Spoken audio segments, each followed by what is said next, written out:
na yun ay nangangahulugan o ipinaunawa ni Apostol Paul na anuman ang iyong action, yun ang may kaakibat na karma.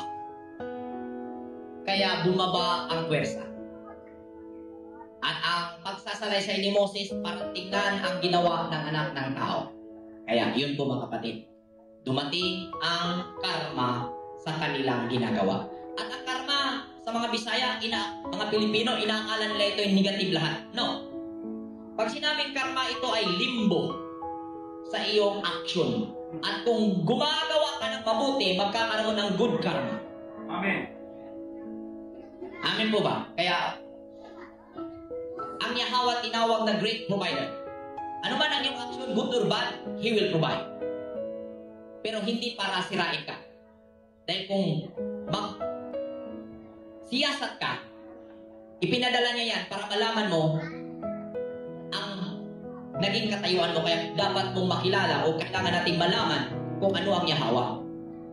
Siya ay great provider. Sabi nga ng isang humanism, nagkaroon ng argue. Ang sabi ng mga Christians, ang Elohim, ang Supreme Creator ay puros kabutihan. Sabi ng humanism, mali ka.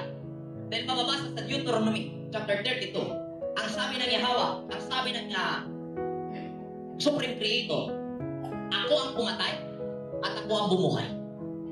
Walang iba. Amen?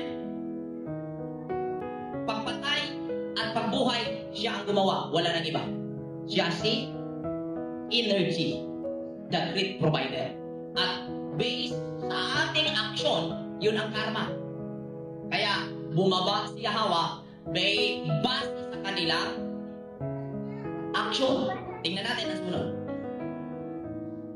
Verse